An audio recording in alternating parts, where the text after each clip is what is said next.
Tonight, we're witnessing a war for control of Congress that could make or break Trump's first 100 days. Mike Johnson, Trump's endorsed candidate for Speaker, is facing fierce resistance, and not from just the usual suspects. Even with Trump's backing, the votes are not locked in. Marjorie Taylor Greene is rallying support, but others like Chip Roy are threatening to block Johnson's path. This isn't just about a leadership position. It's about who controls Congress when Trump returns to power.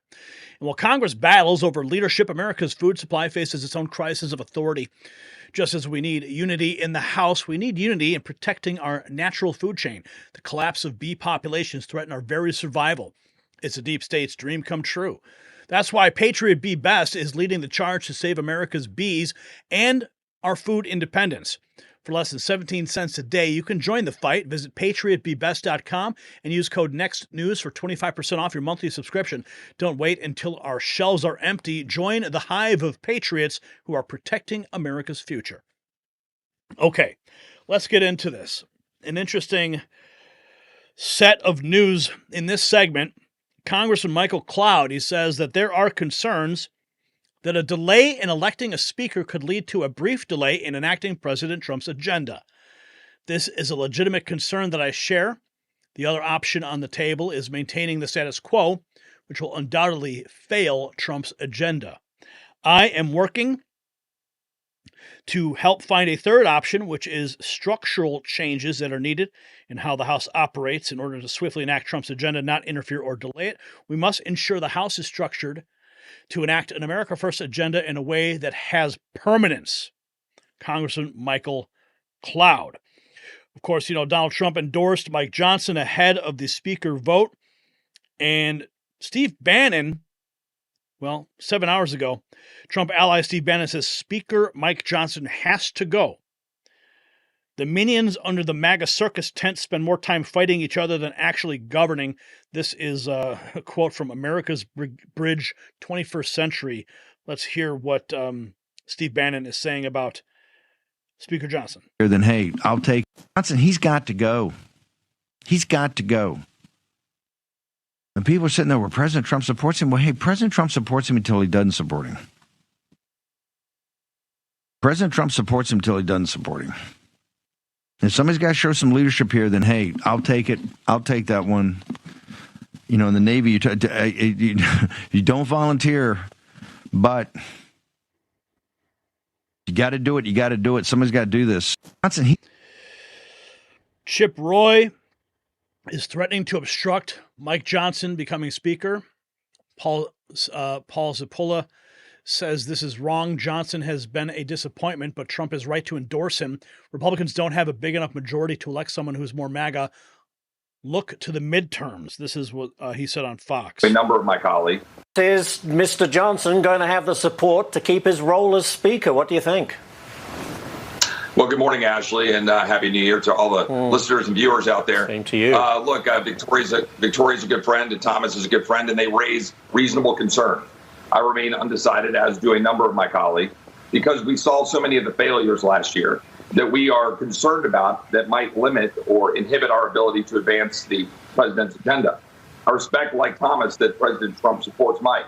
I like Mike. He's a good friend. But let's consider what happened the week before Christmas. We violated the 72-hour rule twice, which means we didn't have time to read a bill. We had to have Elon and Vivek and the president and JD come in to kill a 1,500-page monstrosity to cut it down to 100 pages. It still spent $110 billion unpaid for. And do my colleagues say, oh, but that's all just discretionary spending?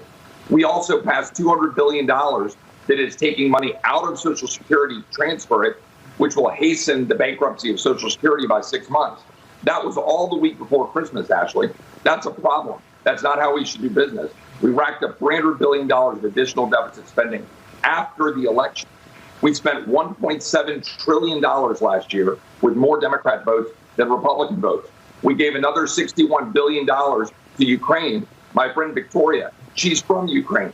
She has a heart for the Ukrainians. But she understands giving $61 billion to Ukraine after Mike Johnson promised to secure the border first, that's a problem. So we need to have a plan before January 3rd. The speaker needs to speak to it if he wants to have all of our support. Yeah, and I have to follow up at this point, Congressman. Does he have that support or not? Yeah, right now I don't believe that he has the votes on Friday, and I think we need to have the conference get together so that we can get united. And people say, well, Chip, who would you choose otherwise? There are a lot of great members of Congress. Mike's a friend, and maybe he can answer the call and he can deliver an agenda and a plan. Byron Donalds is a good man and a good friend. I supported him. I nominated him 2 years ago. Jim Jordan's a good man and a good friend. There are other members of leadership in the conference who could do the job. But what we need to do is unite around a plan to deliver for the president. Right now, I do not believe the conference has that. The failure before Christmas, I cannot overstate, is a glimpse to come if we don't organize the conference to be able to deliver for the American people. We are not going to be able to bend on the things that matter. We must cut spending if you want inflation to go down and for people to afford to live in this country. We have to secure the border. We can't be going back and forth on that. We have to give the tools, Tom Homan, the president, Stephen Miller, to secure the border. And we've got to have the plans in place by Friday. Wow. Marjorie Taylor Greene, here's what she had to say. President Trump. Good evening, everyone. Tomorrow we convene at noon in the House of Representatives, and our first order of business will be to vote for Speaker of the House.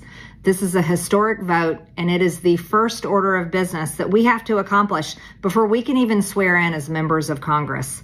Now, here's how I feel about it. You all have seen me disagree with Mike Johnson at times.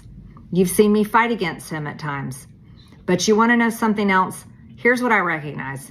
For the past 4 years, all of you, and myself included, have put blood, sweat, and tears into electing President Trump.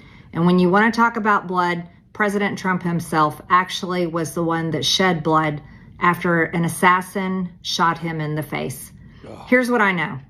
All of you are sick and tired and fed up out of the drama and all of the garbage that comes out of Washington, D.C.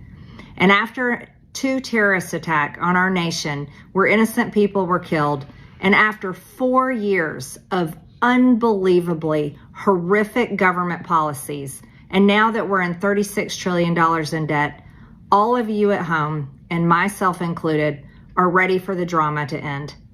Well, here's what I'm asking my colleagues to do. Let's put aside our pride, let's put aside our egos, and let's put aside the infighting. It's time to come together as Republicans, and it's time to do whatever it takes to make sure that we deliver the mandate that the American people told us to do. And that's why I'm excited tomorrow. I cannot wait to get started. I'll be voting for Mike Johnson. I will be looking ahead in complete hopefulness and working as hard as possible. You see, we're going to elect a speaker, and then we're going to swear in as members of Congress.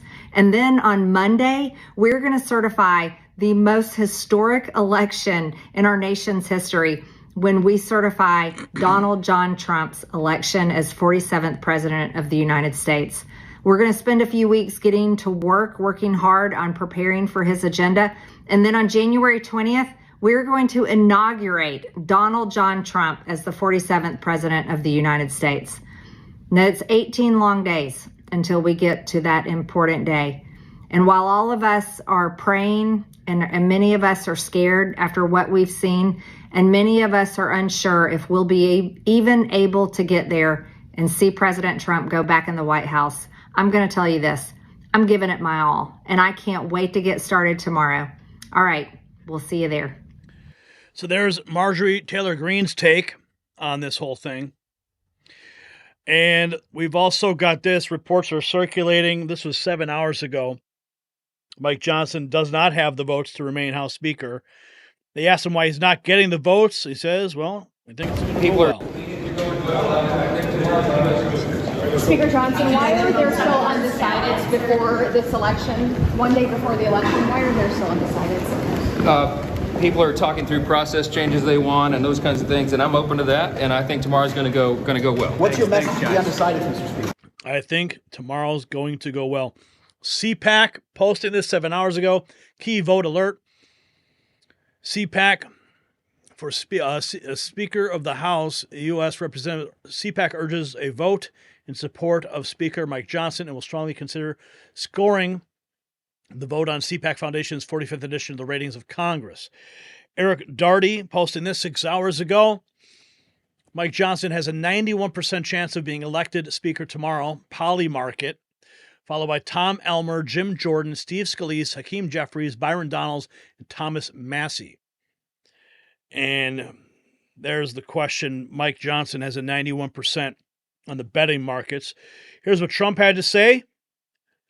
This was published, I believe this was his New Year's Eve message about Speaker Johnson. He's the President, Mr. President. Republicans who are still not supporting Speaker Johnson. Say what? What's your message to those Republicans who are still not supporting Speaker Johnson? Oh, I think they'll support Speaker Johnson. I think we're going to have a great time in Washington, and I think we're going to get great support. He's the one that can win right now. People like him. Almost everybody likes him. Others are very good too, but they have 30 or 40 people that don't like him, so that's pretty tough. Are you calling members on his behalf? Are you lobbying members? Well, if necessary, but I think really we're going to have a great time. We're going to get a successful vote. He's a good man. He's a wonderful person, and that's what you need. Why'd you change your Mr. President, Mr. President? I know exactly where he's standing. I've actually stood right there. How cool is that? What else have we got on this front? Here is David Harris Jr. says this is spot on. If President Trump trusts Mike Johnson as Speaker of the House, there should be no infighting about it. The most important thing now is to stand together and realize that we are stronger together than we are divided. Let's listen here. CNN. The president won the election. Why do we need to think about having to survive something when we have an obvious option here? Mike Johnson has done a good job. Look, anytime the numbers are this close, it's going to be a very difficult job. And there are things that aren't going to go smoothly every single time. And we just have to accept that. Johnson's done a good job. The president trusts him. The president won the election, and a lot of Republicans won because of Donald Trump and the agenda he put forward. So what Donald Trump is saying is, get me a speaker that I trust and that I can work with so we can begin to pass my agenda. That ought to be a good enough reason for any member of the House Republican Conference. We got a very closely divided House. The only way to move anything forward here is to have teamwork, to stick together. Republicans need to start that process with the Speaker's vote. Why do we? So we have this. Mike Johnson currently doesn't have enough votes. MSN is reporting Mike Johnson doesn't have the votes to remain Speaker. Kalshi, another betting market, says he still has an 89% chance since he is Trump endorsed. Will spineless Speaker Johnson keep the gavel? Gunther Eagleman says. Rand Paul had this to say a day ago as Congress debates re-electing the accidental Speaker Mike Johnson. Conservatives across the country should remember Speaker Mike cast a deciding vote to allow a secret court, FISA, to search American records without a warrant and to send $60 billion to Ukraine. Rand Paul calls him pathetic. President Trump endorsing Mike Johnson to be Speaker. Donald Trump's the leader who will decide on the agenda, not Mike Johnson. What President Trump needs is a speaker who will follow. So the division is clear. He doesn't have the votes, but I'm pretty sure he's going to get it, regardless of the infighting. So the battle lines are drawn. Johnson's supporters say we need stability for Trump's agenda, while critics argue he's not MAGA enough. But here's what everybody's missing. This fight isn't just about Johnson. It's about who controls Congress during the most critical transition in American history. The real question is, are we watching a genuine debate over leadership, or is this just another deep state attempt to undermine Trump's agenda before it begins? Share your thoughts below and show your support for unity with our MAGA Avengers collection at shop.nextnewsnetwork.com. Our limited edition gear is the perfect way to make your voice heard.